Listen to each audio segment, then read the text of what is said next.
wonder where it is. Well, you should have been praying because I hear you praying for us. But we're off the southern tip of India. If you go to India, take a left. You got us. We're here. I've been here in Sri Lanka for the past 28 years. I finished my degree in June 1986 from Western, and I was in Sri Lanka by the 9th of October 1986, 4 months later. That's where I've been ever since. I'm so glad that I can spend a few minutes with you guys at CCF. I heard you guys just got back from your winter camp. Woo-hoo, good job. That's so exciting because I know that means you're going strong with Jesus. A bit about myself. What I do is I work here in Sri Lanka with kids at risk in many different ways. We, my husband and I, we foster parent 21 kids in Lotus Bus Children's Home. Now our kids that were infants and toddlers are now young adults. They're 24 and above this year. And we also have 4 kids, 3 biological and 1 adopted. So 2 of our kids live in the Seattle area and the other 2 are here with us in Sri Lanka. But we're also working through family transition in that way.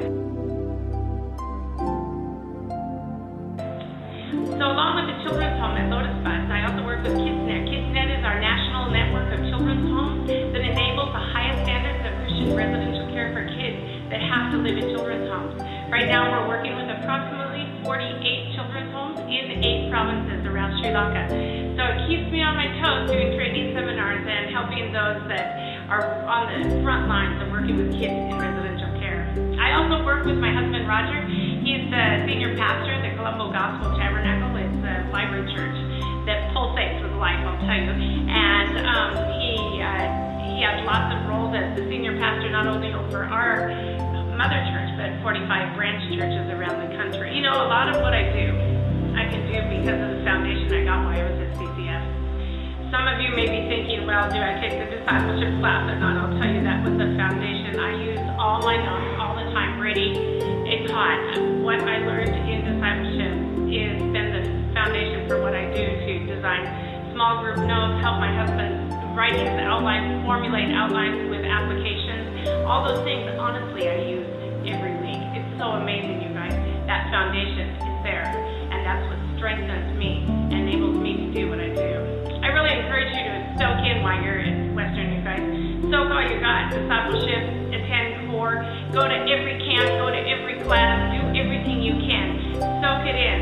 Also serve all you can because that gives you the skills and the ability to be with people, all different kinds of people, and to be who Jesus would be wherever you are, because your mission field right now is at Western. You know, when it's holidays, you guys take the opportunity to go out on short term, learn what it means to be a sending community, but also, as you always have been and you always are, just go and just be Jesus to the people around you.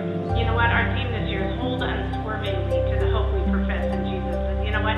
Holding on unswervingly means that we're going to hold on to that faith, like in Hebrews 11 that we talk about, that faith that we don't always understand, that we're the hope, the faith that we trust in, that faith that we're absolutely, faith is being sure of what we hope for, certain of what we don't see. And you know what?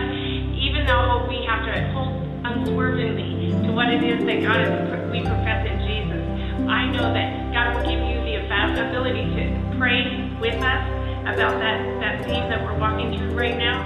Pray for our kids, please. All our kids are growing up, going through a lot of transition and change. Also, can you pray for the sale of our land and our house? Because right now we have to relocate back into the city. We need to downsize, you know, like most families do when their kids grow up. Also, pray about our work with the government and training, because the government is also requesting our training for child care training. And that's a huge opening, but we need God's grace, we need a lot of protection, we need God's wisdom as we do it. If you can also pray for the training of our pastors and our leaders that Roger really spends a lot of time on, and I help him to plan and prepare for those things, because those are 4 key areas that we really need prayer in right now.